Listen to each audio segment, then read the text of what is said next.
Monarch Legacy of Monsters has officially ended. Yeah, we stopped doing the breakdowns, I know. To be brutally honest with you all, the reason why we stopped doing the breakdowns is because even though we think the show's been solid overall, you could say for the most part, it's clear that you guys want more of one thing, more Godzilla. Although the normies have enjoyed this show, they may not know what the heck the MonsterVerse is, but they've been enjoying the show from what I've been seeing and hearing about. And I guess the show has done relatively well for Apple in terms of total views, so it's probably going to get that season 2. So I'm not gonna do a traditional breakdown, but in this video I'm gonna talk about what we all want to actually talk about, Godzilla's big fight with the Ion Dragon. But I'm still going to spend some time talking about the ending of Season 1, focusing on my favorite character in the show, Shaw. Sorry if you missed the standard breakdowns, guys. Maybe next season we can get back into them if the YouTube audience shows a little bit more interest.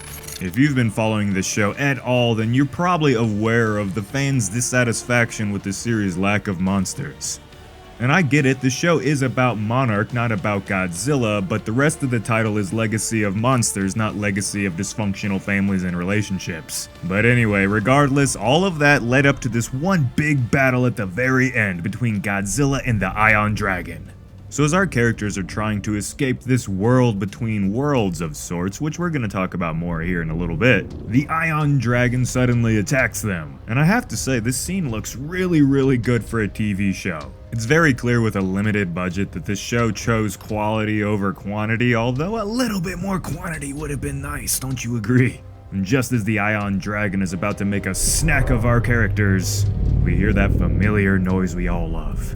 The King of the Monsters is coming, and boy does he look great. This right here might just be one of my favorite shots of Godzilla in the entirety of the MonsterVerse. That being said, this fight might be one of my favorites in the entire series. It's actually really good, so let's break it down. We haven't seen the G-Man take on a flying enemy since the very first MonsterVerse movie against the male Muto. Yeah, Ghidorah was capable of flying, but he didn't really use that during combat, so I'm not gonna count it. And at first, we actually see Godzilla struggle against this opponent, once again seeing that he has a hard time dealing with enemies that are fast, and especially the ones that can fly around and move past him way quicker than he can move his giant body.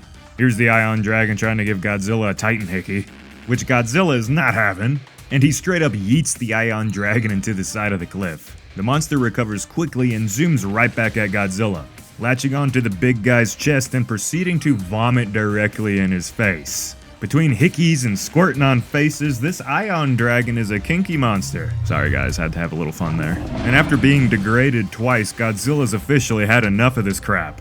Godzilla literally pummels the Ion Dragon.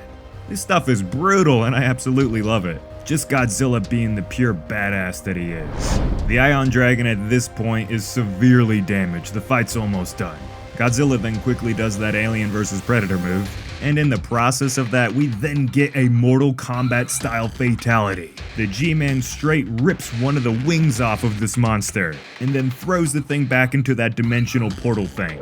And now our human characters are pulled back into this same portal, but not all of them. Shaw unfortunately sacrifices himself to be left behind, although it's never shown if he's actually dead or not. I believe he's still alive. So if this video does well, we might go back and do a more specific video on this weird Hollow Earth dimensional place, but right now I'm going to do a brief summary of what we know about it. In the show, they refer to it as Axis Mundi, which is a name for a place that's somewhere in between a heavenly world and the actual real world. So this isn't actually the Hollow Earth. Instead, it's more of a random pocket somewhere in between. Now, in Godzilla vs. Kong, they were able to go through the portal and make it all the way to the Hollow Earth, and that was because they had specific technology in the Heave vehicle to allow them to pass through. But we see in Monarch that if you just straight up yeet yourself down it without anything covering you, that you're gonna end up probably anywhere but the Hollow Earth and be shot out somewhere in the Axis Mundi. And since this idea is already outlandish and crazy enough, why not go and throw on the idea of time pausing here? Now this is making the MonsterVerse lore very elaborate at this point, but it was nice for the show. I really enjoyed seeing Shaw and Kika reunite. It was very impactful.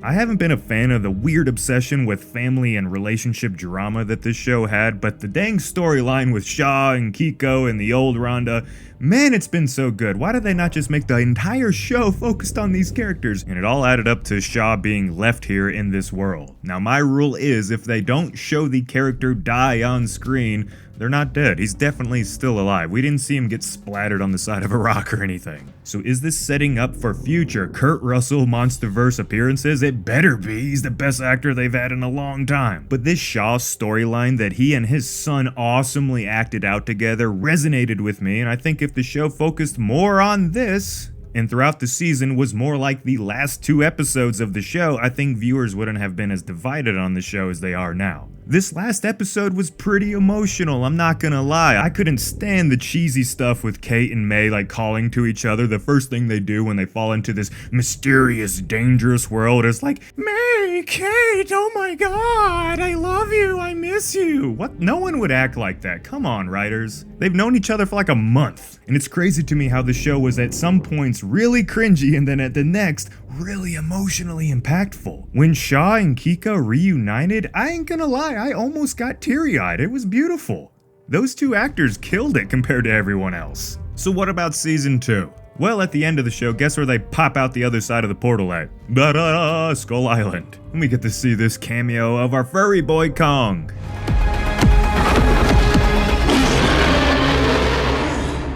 So if there is a season 2, which I believe there will be, like I said, the show's done pretty well whether you've enjoyed it or not.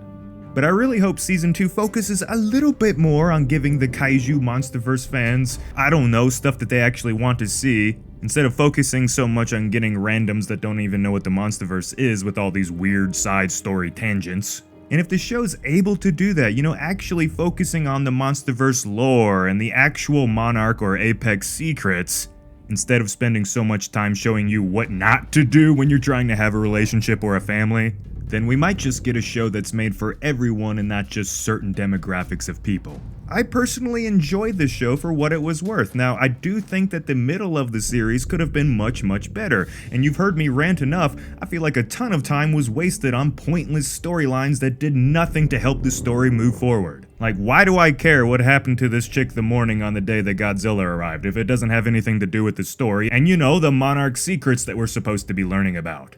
Overall though, I'm happy that this show exists. I'm happy that it got made. For us MonsterVerse fans, this is cool. This is something new. We never get Godzilla TV shows. Although, this isn't a Godzilla TV show. We have to remember that. Which, by the way, if you want to see every single bit of Godzilla action in Monarch Legacy of the Monsters, we threw together a video that you can go check out that shows every single one of Godzilla's scenes in the show. And while there's not many of them, they are pretty nice to watch. So go have fun there if you want. And like I said before, if you want us to make more videos on the TV show, well, we got to get a little bit more interaction going on, so help us by sharing the video around, getting the algorithm fired up, because right now, I don't know what it is. I don't know if it's the fandom, or it's the audience, or what, or if it's YouTube just throttling certain videos, but when we go and make videos on the show, it just doesn't seem to get much attention, and there's channels way bigger than us that are making videos on the show and still barely getting any views in the grand scheme of things. So I don't know what we can do to make that better next time. Like I said, it's because I think mostly the people that watch Monarch are people that aren't actually fans of the MonsterVerse. You know, they have Apple TV and they're like, wow, this show looks good. Oh wow, Kurt Russell, I had a crush on him back in the 80s. You know, stuff like that, and then they go and watch it. And like I said, I heard a story. One of my buddies told me that his parents, which are in their early 70s, late 60s sort of range, they actually were thoroughly enjoying the show, and I never heard them talk about Godzilla ever in my whole entire life. So that's kind of telling you who's watching this show and why it seems like even though the MonsterVerse fans or the Kaiju fans kind of seem to make fun of it or want to mock it because of, you know, the whole message crap that happened during the earlier part of the show. I don't know, man. This is a weird show to kind of rate and judge. I guess the moral we can get from this is just because you don't like the approach a TV show or a movie takes doesn't mean that there's not a bunch of other people that do. And at the end of the day, if we get a bunch of new MonsterVerse fans, a bunch of new Godzilla and Kong and Kaiju fans, heck, a bunch of them that are like in their 60s and 70s, hey, who cares? That's pretty cool, right? At the end of the day, the Godzilla worldwide takeover is still underway. And that's just prime.